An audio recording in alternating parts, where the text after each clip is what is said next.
My best friend on the planet Earth was shot in the head by a sniper. And when you have to tell your best friend, I'm here, you're fine, you can rest, when you know he's never gonna open his eyes again, there's no way for that not to change you. We don't learn from the wins, we learn from our struggles.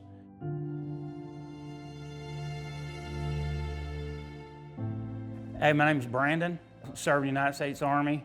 I was an infantryman, reclassed to be a combat medic, joined in 1998 and retired in 2015.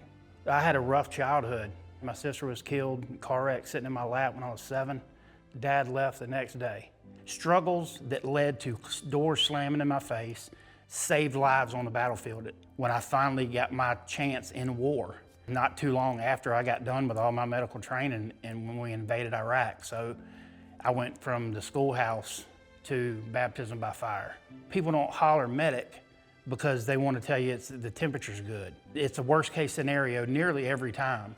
And a lot of the times it's the guy you were just talking to, your best friend in my case, unfortunately more than once. Now I did suffer a traumatic brain injury, but I ended up completely going unconscious from blood loss. Pretty rough situation.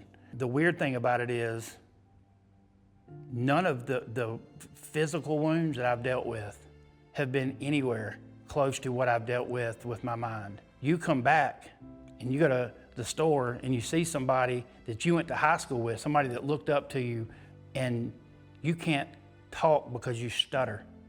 That was a big thing for me, is my brain was always going, but the connection was not there for me to get my point out, which led to my isolation. Couple that on top of headaches, and then all the other stuff that come with PTSD. The one thing that I've identified in every veteran that's on a dark road is isolation.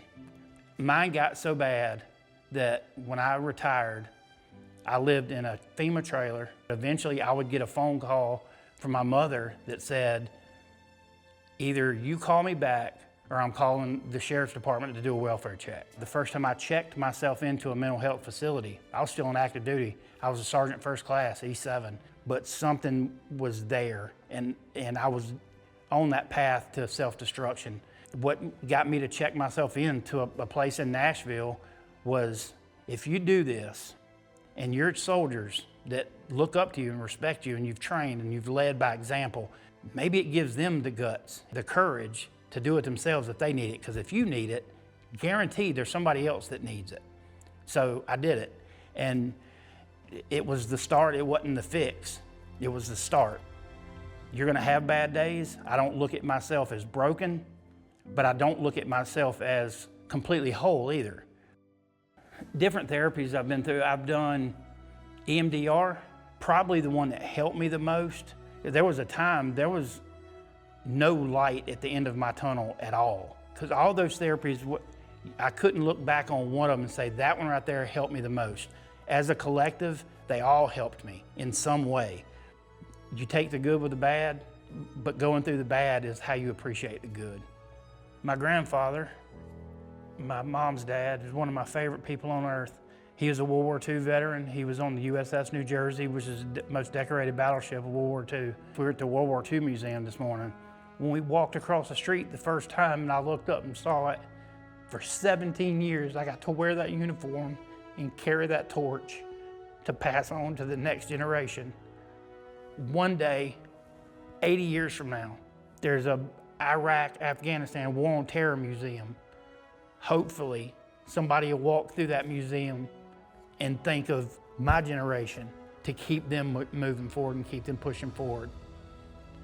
My wife has been my biggest fan.